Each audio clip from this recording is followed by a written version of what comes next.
más allá de sus funciones estructurales o funcionales que habitualmente estamos utilizando, sino poderlos usar como sensores, pero no solamente de estructuras, de grandes estructuras, que ya se está utilizando en edificios, en puentes, o de pequeñas estructuras, como puede ser un avión o un coche, sino en estructuras biológicas y más concretamente en humanos.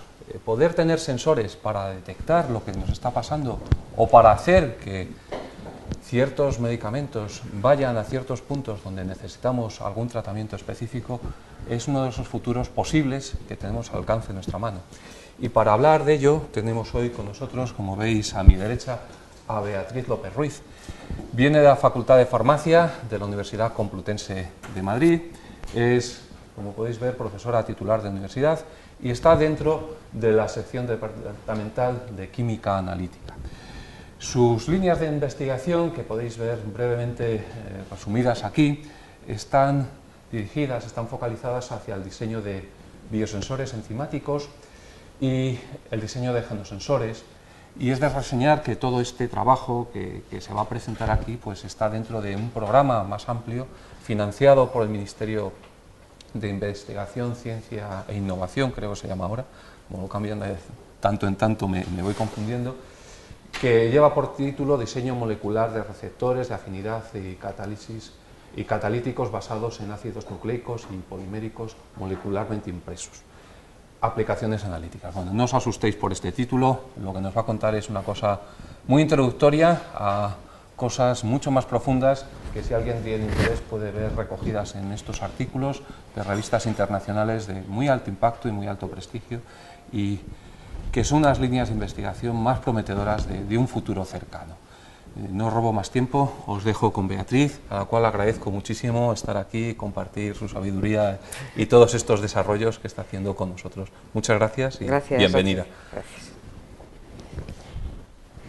Bueno, pues voy a intentar explicar un poco lo que son los biosensores y cómo los nuevos materiales han sido definitivos en el desarrollo de estos dispositivos. ¿Qué es exactamente un biosensor? Pues como veis aquí, es un instrumento, un dispositivo analítico que transforma un proceso biológico en una señal eléctrica que permite su cuantificación. Dicho esto, no habéis entendido nada, supongo, pero vamos a intentar aclararlo.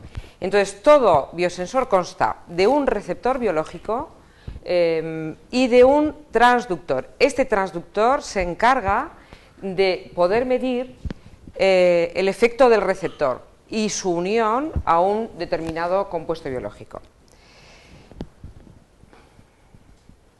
Bueno, ese receptor biológico tiene inmovilizado, realmente es una molécula biológica, y lo que vamos a observar en un biosensor es una reacción biológica diseñada por la naturaleza, de tal manera que vamos a disponer de un reactivo analítico que tiene una extraordinaria selectividad y afinidad de enlace. Esto da lugar a unos métodos analíticos tremendamente selectivos. Bien, decíamos que dentro del biosensor tenemos un receptor biológico y ese es el componente que se encarga de interaccionar de forma selectiva, como decíamos, con el analito, la sustancia que vamos a medir, que queremos medir. Este receptor siempre es de naturaleza biológica y constituye una capa delgada de material biológico en contacto directo con el transductor. Como veis, hay bastantes tipos de receptores que ahora detallaremos. El transductor, sin embargo, es el elemento encargado de convertir en una señal aquello que ocurre entre el receptor y el analito, esa reacción biológica. La señal, claro, que genera este transductor debe de ser proporcional a la concentración que hay de analito, de tal manera que esto nos permite determinar la concentración de analito en una muestra. Bien, tipos de transductor. Hay transductores fundamentalmente electroquímicos que dan lugar a señales de potencial, corriente, conductividad. Detectores ópticos que permiten estudiar cambios en alguna propiedad óptica. Detectores de masas, como por ejemplo los piezoeléctricos o los nanomecánicos, y también hay detectores térmicos que estudian los cambios de entalpía de cualquiera de estas reacciones biológicas. Bueno, pues dentro de los biosensores podemos encontrar los biosensores enzimáticos, donde ese material biológico que interacciona con el analito es una enzima. Los inmunosensores, donde utilizamos como reactivo biológico inmovilizado un anticuerpo que va a reaccionar con el antígeno correspondiente. Y sobre todo, últimamente, detectores de ácidos nucleicos, donde se inmoviliza una secuencia de oligoelementos complementaria a la que queremos determinar. Hay otras posibilidades, pero estos tres son los más utilizados.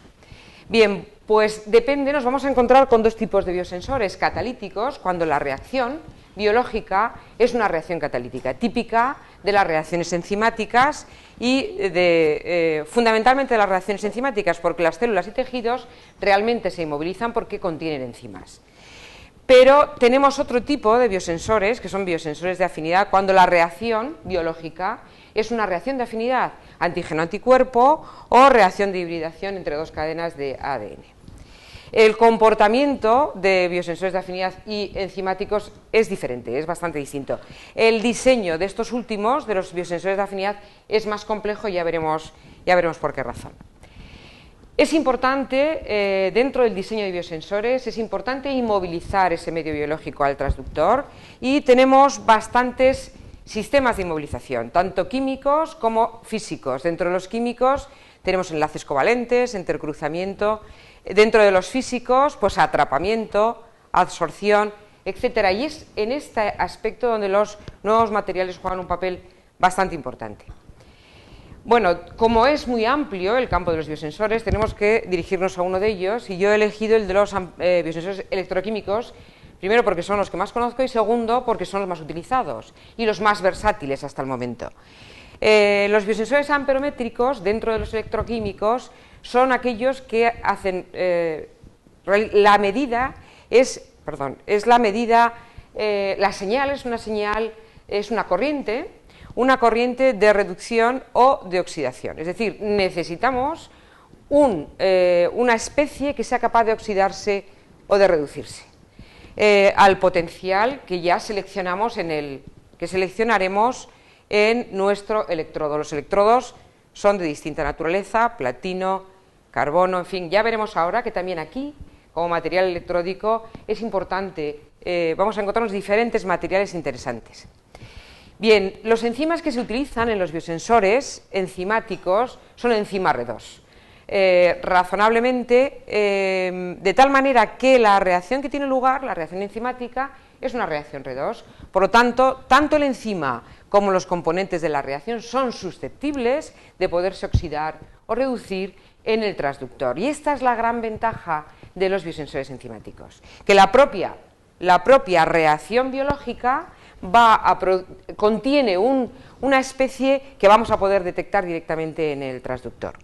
Bien, dentro de las enzimas R2 están las deshidrogenasas, oxidasas y peroxidasas, y la gran mayoría de biosensores enzimáticos contienen en su diseño una de estas enzimas.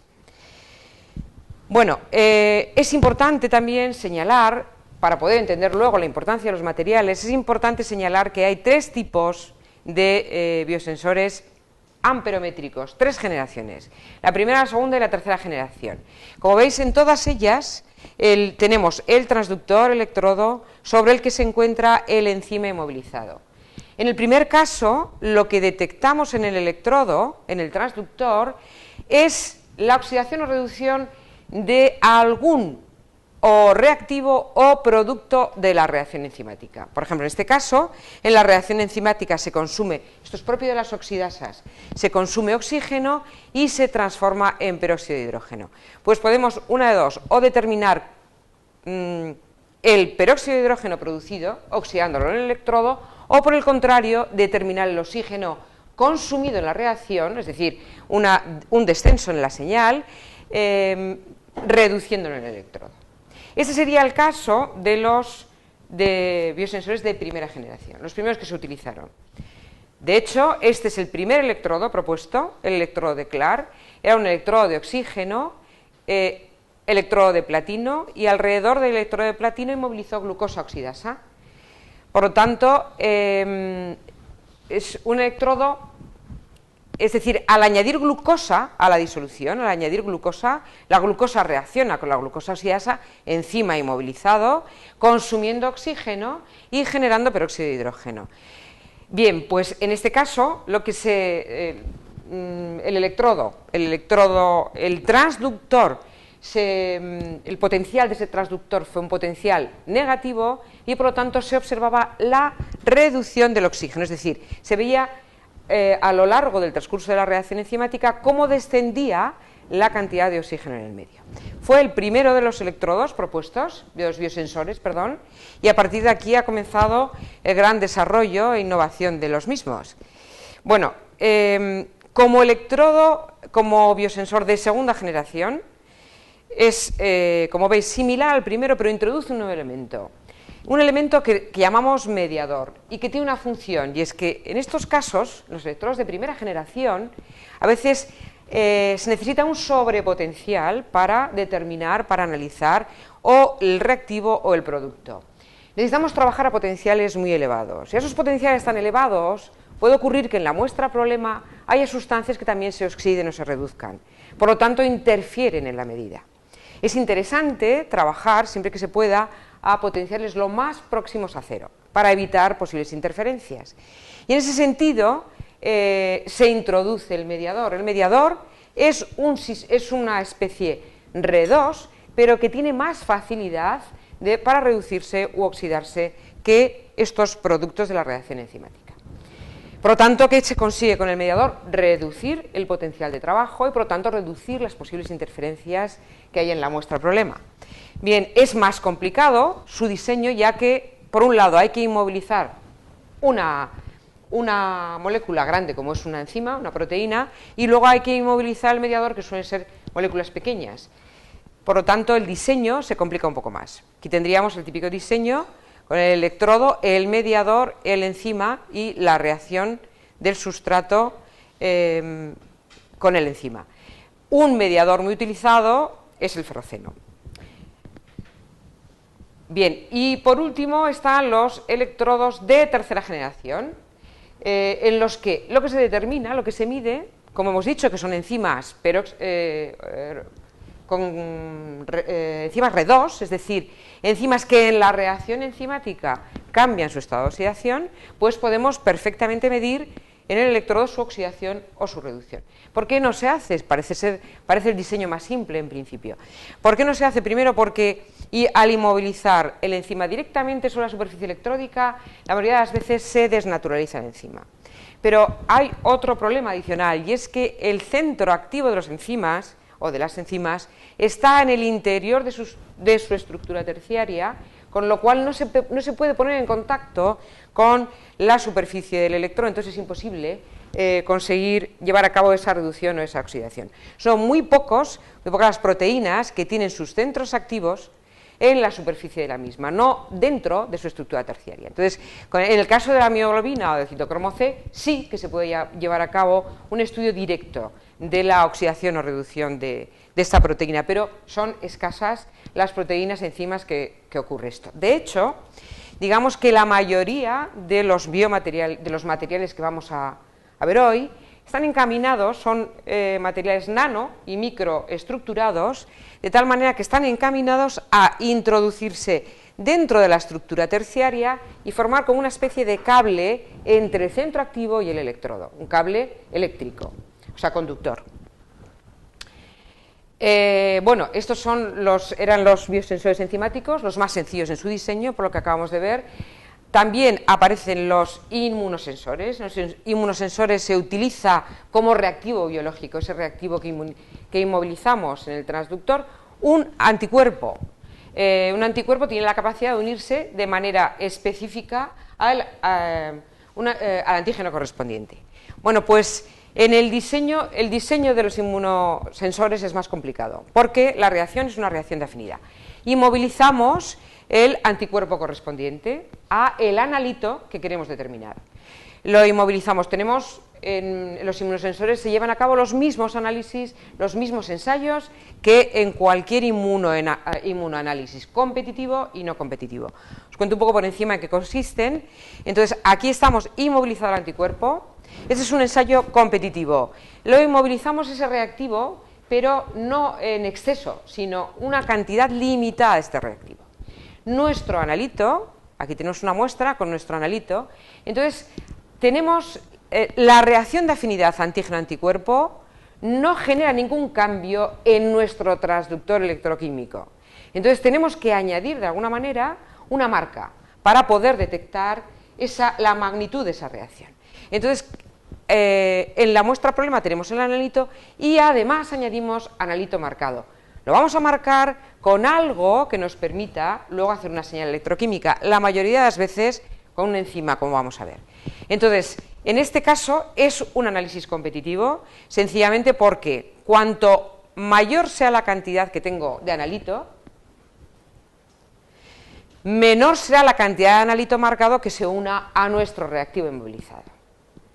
¿Quién da la señal? El marcado. Por lo tanto, cuanto mayor sea la concentración de analito en la muestra, menos analito marcado se une a nuestro reactivo y por lo tanto menor será la señal. Es uno de los típicos ensayos inmunológicos y luego tenemos el inmunoanálisis no competitivo. En este caso, la cantidad de anticuerpo que inmovilizamos en exceso, añadimos el analito en la muestra, se forma el complejo antígeno-anticuerpo y ahora tenemos que añadir la marca de alguna manera. Entonces, añadimos un segundo anticuerpo. Este sería el anticuerpo encargado de inmovilizar al analito y este sería el anticuerpo indicador, porque es el que tiene la marca. Entonces, en una segunda etapa se une el marcador al analito ya unido previamente al anterior anticuerpo y en este caso tendremos más señal cuanto más analito se haya unido al primer anticuerpo, al inmovilizado. Es lo que se llama inmunoanálisis competitivo y como vemos, cuanto más analito tengo, mayor será la señal que obtengo. Como ejemplo, aquí os pongo un ejemplo de un inmunosensor real realizado por uno de nuestros compañeros de química analítica de aquí, de la Complutense. Es un inmunosensor para determinar progesterona. Se une el anticuerpo de la progesterona, se une a un electrodo, se inmoviliza, es competitivo, vemos como en la muestra problema añadimos, este sería la progesterona, el analito, lo que queremos determinar, pero a esa muestra le añadimos progesterona marcada, con una enzima que es la fosfatasa alcalina. Bueno, pues se incuba, aquí hay que proceder a la incubación de antígeno-anticuerpo para que se forme el complejo, se lava y lo que finalmente nos queda es aquí una marca que será mayor cuanto menos analito tenga. Bien, en estas condiciones, esta es la fosfatasa alcalina, añadimos un sustrato sobre el que actúe la fosfatasa alcalina, concretamente en este caso es el fenilfosfato. La fosfatasa rompe el enlace del fenilfosfato, se transforma en fenol y lo que hacemos es oxidar el fenol producido. La cantidad que tengamos de fenol será mayor cuanto más cantidad tengamos de marca, es decir, cuanto menos sea la cantidad de analito. Un poco complicado el diseño, por eso digo que los inmunosensores, en realidad los biosensores de afinidad tienen diseños bastante más complejos. Y por último tenemos los genosensores, en los que se inmoviliza, lo que se inmoviliza es una secuencia de nucleótidos, una secuencia que va a formar, que va a reaccionar con una secuencia complementaria, que es la secuencia de nuestro analito. Entonces se inmoviliza esa secuencia y luego cuando en la muestra problema tengamos el analito, es decir, su secuencia complementaria, pues van a tener lugar una reacción de hibridación y también de alguna forma tendremos que marcar esta reacción, porque esta reacción en sí misma no genera ningún cambio en el electrodo. Bueno, pues esto es un poco por encima los diversos biosensores con los que nos vamos a encontrar. Para entrar ya de lleno en los materiales que se utilizan en el diseño de estos biosensores. En principio son materiales funcionales con propiedades, tienen que tener propiedades eléctricas y mecánicas especiales. Y además, a ser posible, que la superficie, su superficie, tenga reactividad química. En realidad son materiales que cumplen una función dentro de un dispositivo, como acabamos de ver, cuya finalidad es reconocer una especie biológica y generar una señal que sea proporcional a esta especie biológica. Bueno, pues esos materiales pueden ser el propio electrodo, es de diferente material, pueden modificar la superficie, estar destinados a modificar la superficie electródica, o pueden sencillamente utilizarse como matrices de inmovilización del compuesto biológico. En todos estos planos nos vamos a encontrar materiales interesantes. Empecemos por el más sencillo, que son los electrodos compuestos, viene de composite en inglés y muy utilizado en castellano, compósito, aunque no existe realmente en el diccionario de la Real Academia, pero bueno, para entendernos, compósitos. Bien, estos, los electrodos en primer lugar eran electrodos de metales puros, platino, oro, mercurio, en primer lugar, y ahora también fueron los primeros. También existen electrodos de grafito y aparecen electrodos, últimamente material de electrodo formado por compósitos. ¿Y qué es un compósito? Pues una mezcla entre una fase conductora y una fase aislante. Hago hincapié porque el electrodo de pasta de carbono muy utilizado desde el principio y se sigue utilizando no es ni más ni menos que un electrodo compósito. Un electrodo compósito en el cual la fase conductora es grafito y el aislante suele ser parafina. La forma de prepararlo es muy sencilla. En un mortero se mezcla polvo de grafito y parafina. Se mezcla, sencillamente se mezcla. Y eso constituye el electrodo. ¿Qué pasa con la pasta de grafito? Muy utilizado, insisto, todos nosotros habremos hecho alguna vez un electrodo de pasta de grafito, lo hacemos en el laboratorio, pero el problema que tiene es que se desintegra fácilmente en solventes orgánicos, por supuesto, y muchas veces en disoluciones acuosas. Entonces surgen una variedad de mezclas para mejorar las propiedades mecánicas de esos electrodos. Bien, pues como digo, consta de una fase conductora y una fase aislante. Aquí hemos dado, esto es un compósito, en este caso es fibra de carbón y brea, pero exactamente el mismo aspecto tendría un electrodo de pasta de carbono. Esto sería el polvo de grafito y esto sería la parafina. ¿Cuál es la gran ventaja de estos electrodos compósitos? Pues como vemos aquí se comportan como microelectrodos. Esto sería un microelectrodo aislado y en paralelo con este otro, y con este otro, y con este otro. Es decir, una superficie de un electrodo compósito parece o es similar a una superficie de microelectrodos situados de forma paralela unos con otros. Con las ventajas de los microelectrodos tienen una ventaja fundamental y es que su relación señal-ruido es muy superior a la de los electrodos macroelectrodos. Y claro, el problema que tiene un microelectrodo individualmente es que tiene muy poca superficie electródica, aunque la relación señal-ruido sea elevada, la sensibilidad es baja. Pero en este caso tenemos alta relación señal-ruido y varios microelectrodos en paralelo, con lo cual la sensibilidad es alta porque es la suma de las corrientes de todos ellos. Entonces, esta es la ventaja que tienen los electrodos compuestos o compósitos, pero además tienen otra ventaja y es que al mezclar en ese mortero, en el caso de la pasta de carbono, el polvo de grafito y el polímero, la parafina, también podemos añadir el enzima, podemos añadir el mediador, con lo cual tendríamos no un electrodo, sino un biosensor dentro de esa propia pasta, dentro de esa pasta de carbono. Además tiene una ventaja y es que son baratos estos electrodos y una ventaja adicional, que lo vamos a ver aquí. Esta sería, en este caso, el electrodo, lo que se mezcla es grafito con teflón. Se añade una enzima, la peroxidasa, y se añade un mediador, el ferroceno. todo se mezcla y se forma esta pastilla a presión y se introduce en el cuerpo del electrodo, que tiene la enorme ventaja, como veis, está conectado, esto es teflón, el cuerpo de teflón, y está conectado, la conexión eléctrica se hace con este tornillo, de tal manera que se realiza una medida. Al realizarse una medida, la superficie electrónica se altera, claro, porque parte de los reactivos que se oxidan o se reducen contaminan la superficie electrónica, pero en este caso, simplemente girando media tuerca ese tornillo, podemos eliminar la parte de la superficie gastada y nos encontramos con una superficie nueva. Por lo tanto, como veis, los electrodos compósitos tienen bastantes ventajas. Este sería otro electrodo compósito formado por carbono vitrificado, reticulado. Aquí veis la estructura que tiene, que es muy adecuada para la inmovilización de enzimas debido a esta porosidad que tiene.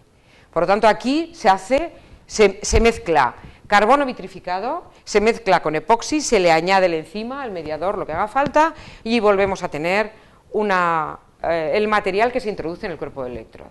Y a medida que hacemos un ciclo, una medida, podemos limpiar esa superficie y encontrarnos con una superficie nueva.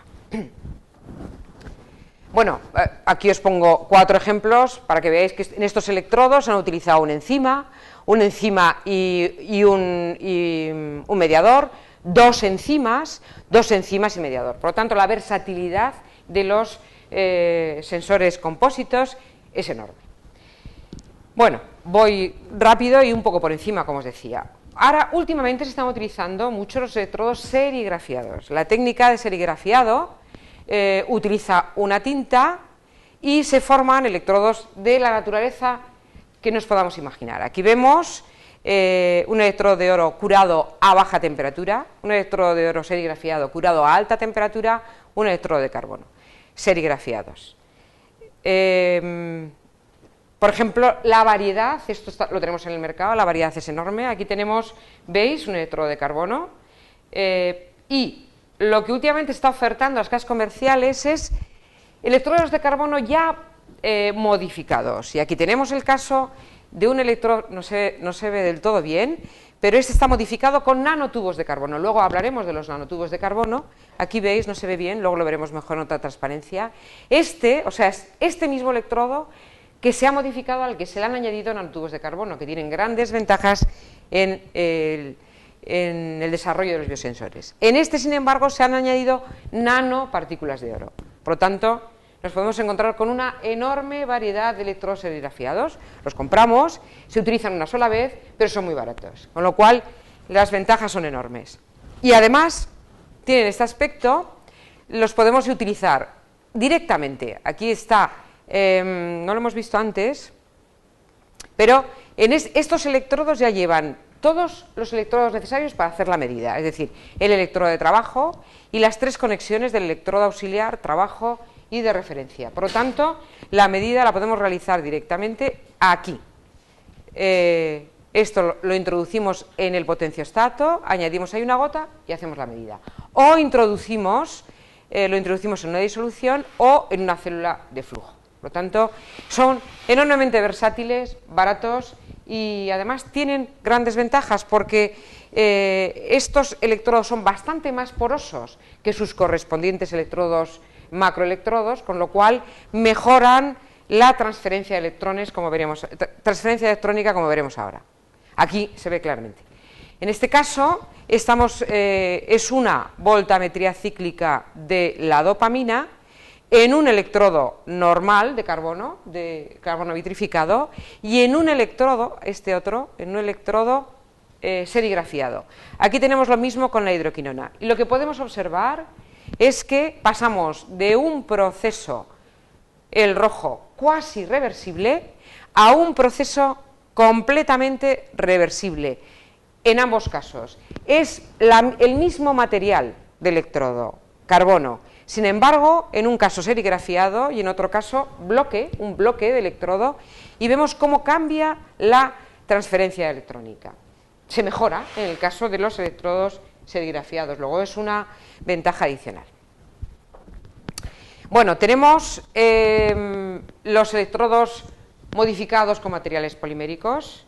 Y en este caso también es que hay multitud de casos, multitud de ejemplos. ¿Por qué son interesantes los materiales poliméricos? Se utilizan normalmente como sistemas de inmovilización de enzimática. O sea que, ¿y por qué son importantes? Primero, el enzima se sitúa dentro de la red polimérica en un medio muy adecuado para el enzima, con lo cual protegen al enzima. Y los electrodos con materiales poliméricos normalmente suelen ser bastante estables. Y por otro lado, si contamos con polímeros entrecruzados, podemos controlar el tamaño de poro de los poros de estos polímeros. Y por lo tanto, ese control es sencillo y eso va a tener muchas ventajas a la hora de movilizar enzimas, como veremos. Bien. ¿Tipos de materiales poliméricos? Pues muchos. Polímeros conductores, que son los que vamos a ver con un poco más de detalle, polímeros R2, polímeros ionómeros cargados. Por ejemplo, dentro de este grupo está el nafion. El nafion se utiliza mucho en los biosensores porque es un polímero con carga negativa y se utiliza mucho para eliminar interferencias de sustancias que en disolución tengan también carga negativa. Esto es muy habitual en caso de muestras biológicas suero.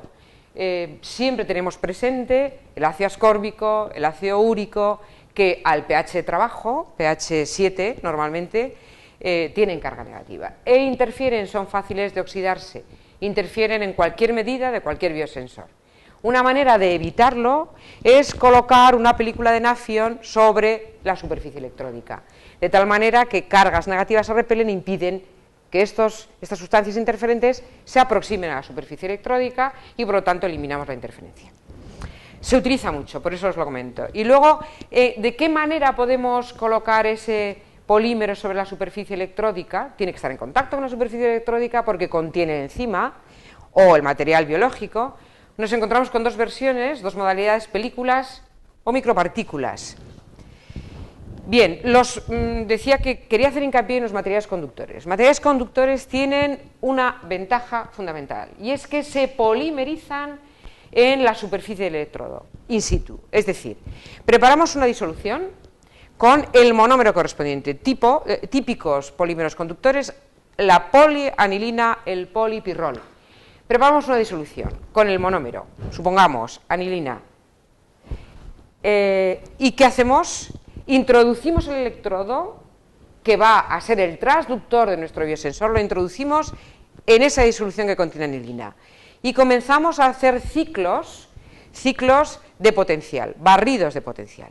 Como veis, en cada ciclo, aquí aparece un proceso electródico. Inicialmente no había ningún proceso, pero a medida que empezamos los ciclos, esto no se ve muy bien, pero son ciclos que van aumentando, la corriente aumentando en los dos lados, lo que nos indica que algo está pasando en la superficie del electrodo. ¿Y qué es ese algo? Que se está formando una película de polímero, se está polimerizando. Esta sería la reacción de polimerización de la anilina y esta sería la reacción de polimerización del pirrol. Pues bien, si en esa disolución donde hemos puesto la anilina además colocamos el enzima, cuando el monómero se acerca al electrodo, arrastra el enzima y se forma una película alrededor del electrodo que en su interior, en el interior de su red polimérica, se encuentra el enzima inmovilizado. Ventaja de estos sistemas, pues que se prepara el biosensor en un momento. Desventaja, no son demasiado estables, entonces estos biosensores pueden valer para 10 medidas y luego tenemos que volver a rehacerlo.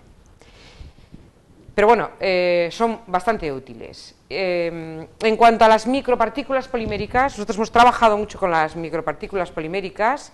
En nuestro caso, preparábamos, sintetizábamos la micropartícula a partir de una emulsión concentrada. Entonces, en el medio de reacción colocábamos monómero y agente entrecruzante junto con el enzima que queríamos inmovilizar. Resultado, aquí tenemos las micropartículas que tienen el enzima en su interior. Es importante, decía, porque aquí se genera esta es la poliacrilamida, se genera un polímero entrecruzado. Bien, pues el poro, los huecos, los poros que quedan en esa red, que se generan en esa red, van a ser de mayor o menor tamaño dependiendo de la cantidad de agente intercruzante que añadamos al medio de reacción. Si tenemos enzimas grandes, bueno, pues no hay ningún problema con que los poros sean grandes también de la red, con lo cual poco agente intercruzante, pero si los enzimas son de pequeño tamaño, tendremos que aumentar la cantidad de agente intercruzante. De tal manera que el enzima esté dentro, no se escape, pero a la vez el sustrato enzimático pueda entrar en esta red polimérica y el producto pueda salir para ser determinado en el electrodo.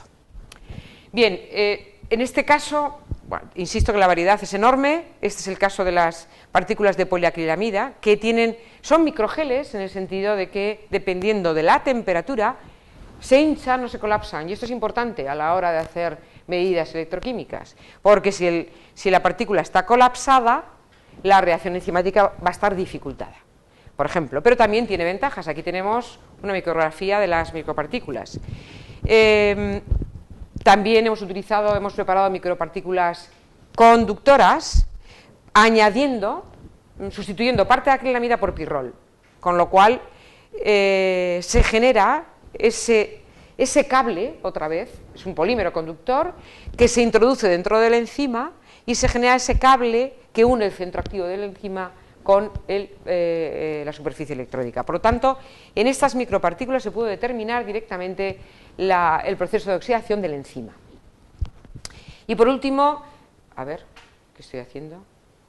Y por último, también preparamos micropartículas con líquidos iónicos que tenían la gran ventaja de permitir el trabajo en medios no acuosos. También se han utilizado micropartículas de metacrilato que son biocompatibles.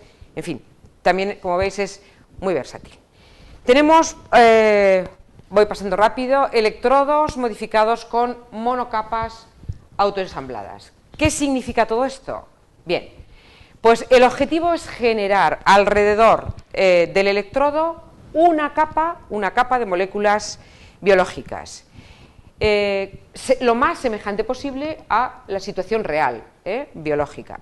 ¿Qué sistemas se pueden autoensamblar? Pues se pueden autoensamblar ácidos carboxílicos, organosilanos, pero sobre todo yo voy a hacer hincapié en los compuestos organosulfurados que se ensamblan perfectamente dando monocapas muy estables sobre electrodos de oro.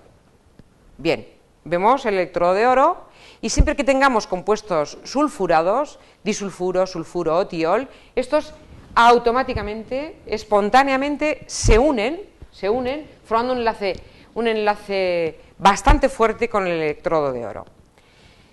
Bueno, pues aquí estas monocapas son sencillas de preparar, tienen una cinética de formación muy rápida, son bastante reproducibles, versátiles, se pueden incorporar bastantes grupos funcionales, fáciles de caracterizar, que esto es importante, y bastante estables con el tiempo.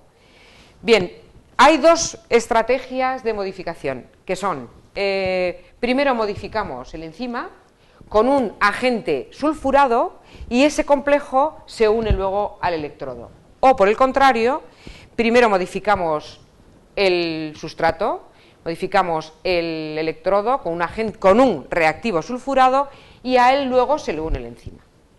Bueno, aquí tenemos algún ejemplo rápido. En este caso, la proteína con su grupo terminal amino reacciona con este imino tiolano, reacciona, abre el ciclo, se une, abre el ciclo y tenemos un tiol terminal que es el que al final se va a unir al electrodo. En este caso lo que hacemos es inmovilizar el enzima y una vez funcionalizar el enzima y una vez funcionalizado con un grupo tiol formamos la monocapa con el electrodo. O por el contrario, lo que se puede hacer es primero sobre el electrodo de oro añadir reactivos que tengan en un extremo un tiol, se une, y en otro extremo un grupo que pueda reaccionar con la proteína. Este es el caso. Es interesante añadir reactivos de distinta longitud para que luego no haya, al inmovilizar en el otro extremo el enzima, para que no haya impedimento estérico. Entonces, en este caso, estamos añadiendo un reactivo con 2 carbonos, en este con 10. Inmovilizamos el reactivo y luego añadimos a este reactivo le hacemos reaccionar con la succinimida, que es un compuesto que reacciona fácilmente con la amina de la proteína, y ya tenemos formada, unida la proteína al electrodo de oro. Esto lo tenemos de forma sucesiva a lo largo de todo el electrodo, con lo cual tenemos la monocapa correspondiente. También se puede intentar imitar membranas biológicas, como utilizando aquí fosfolípidos y inmovilizando en este caso moléculas tiolípidos, ¿no? De tal manera que así, aquí se forma una membrana fosfolipídica en la que se absorbe, se introduce, como en el medio natural, como en las membranas reales, se introduce el enzima correspondiente. Bueno, os voy a mostrar, para que veáis lo sencillo que es esto, un ejemplo de un genosensor que utiliza monocapas autoensambladas para la determinación de Legionella, realizado por el grupo nuestro de investigación. Aquí tenemos el electrodo serigrafiado y añadimos una gota de sonda de reconocimiento que tiene forma, esta es una cadena de nucleótidos que tiene forma de horquilla. Añadimos una gota, añadimos una segunda gota, y el problema es que lo ideal es que se coloquen de esta forma, pero a veces se colocan de manera desordenada.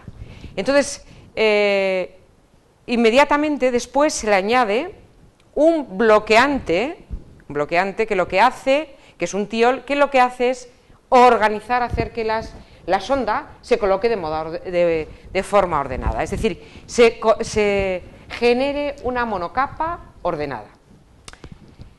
Bien, ya tenemos la fase sensora preparada. Aparte, este es el caso concreto, de este ejemplo en concreto.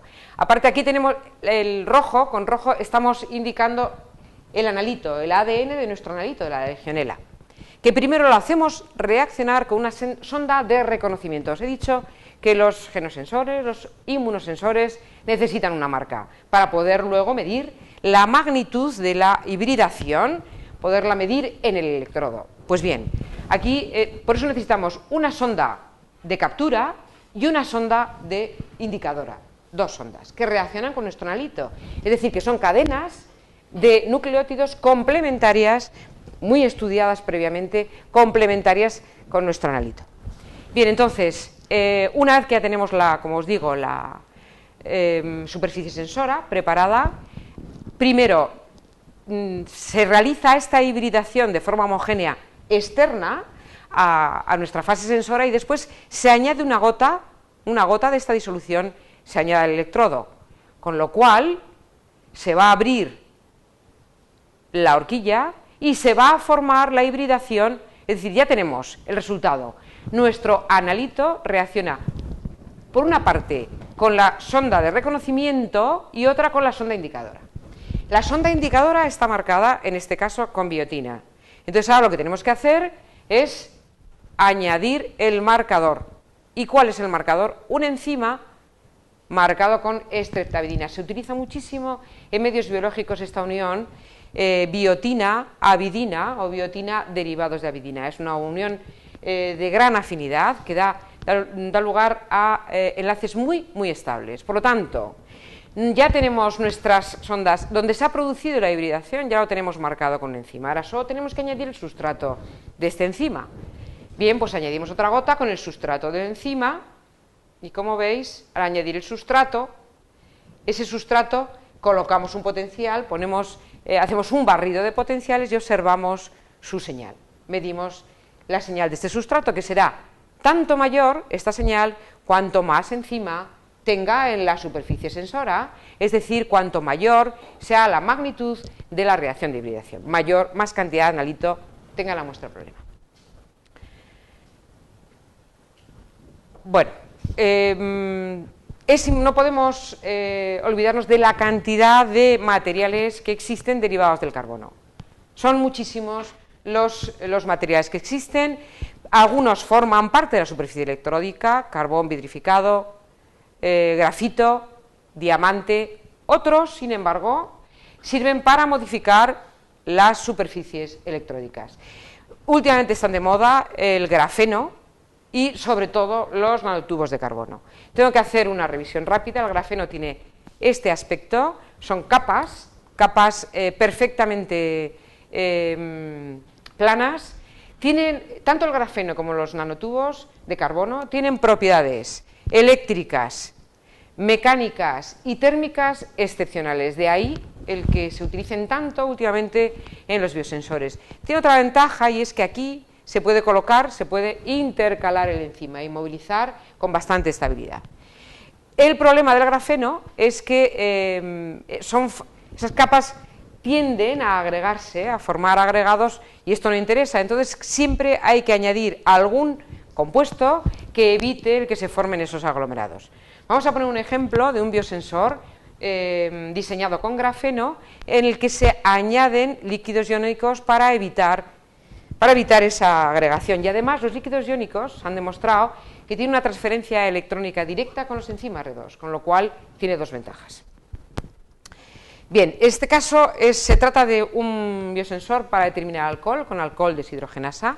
Las deshidrogenasas necesitan siempre un cofactor, el NADH, y este cofactor requiere un potencial de oxidación altísimo, del orden de 0,6, 0,9 voltios, con lo cual, primero, ese potencial tan alto supone muchas posibles interferencias y, segundo, deterioro y contaminación de la superficie electrónica.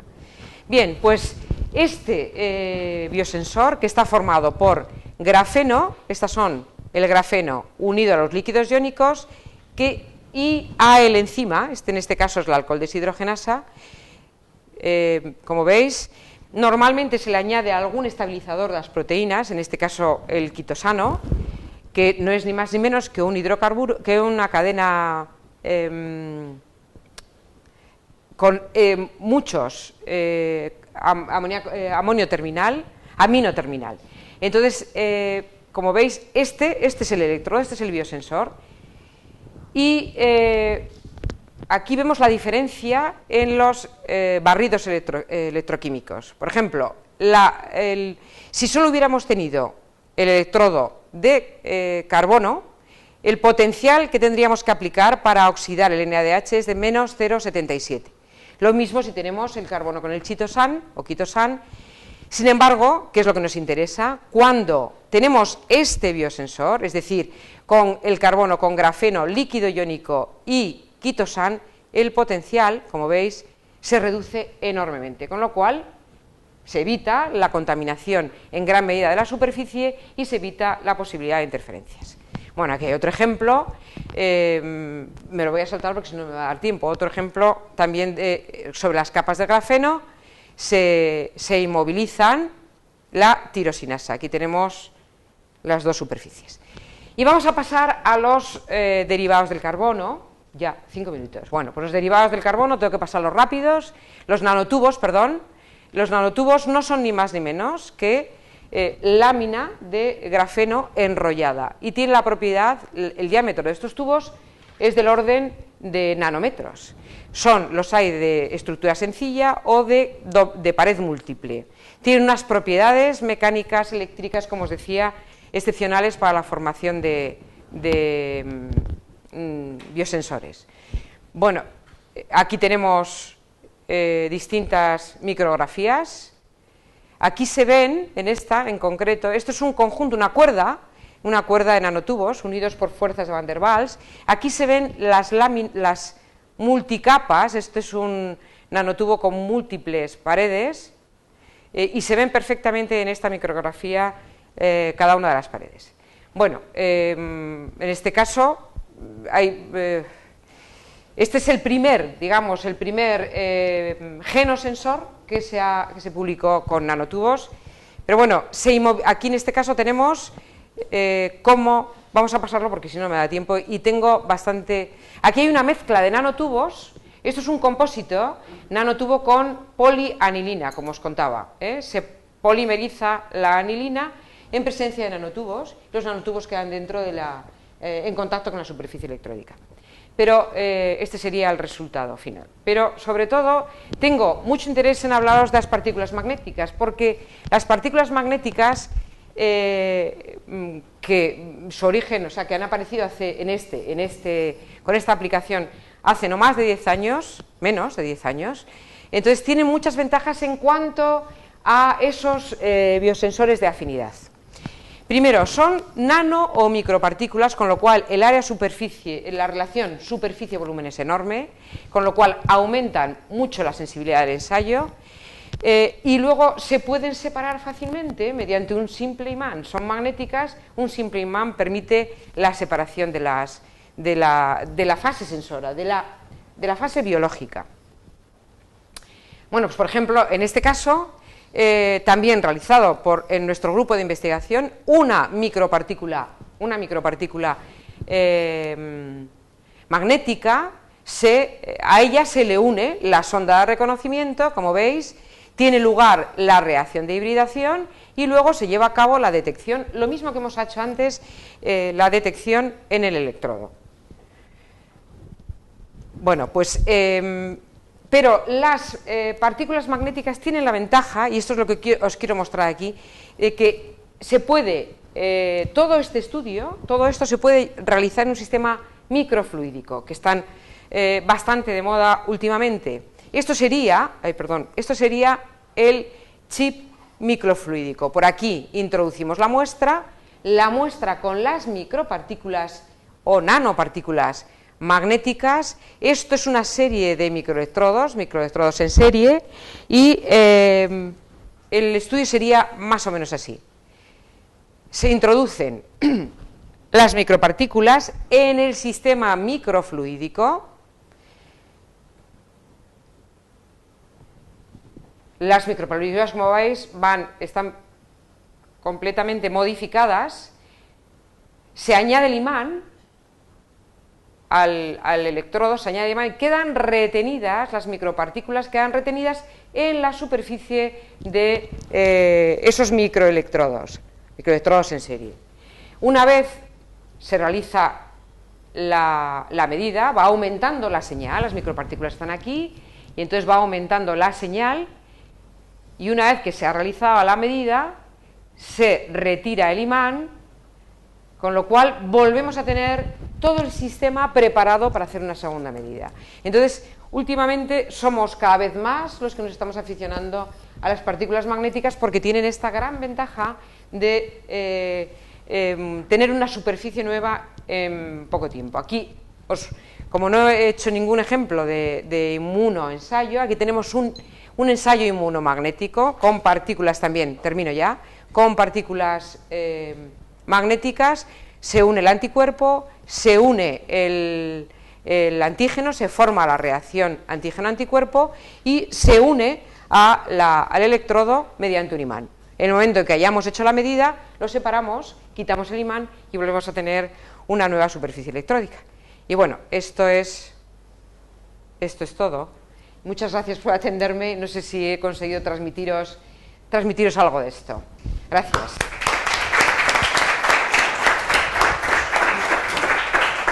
Quería decir mucho en poco tiempo. Bueno, muchísimas gracias, Beatriz. Ha sido todo muy claro y muy atractivo, porque nos has abierto la puerta a un mundo estupendo que están haciendo literalmente ahora.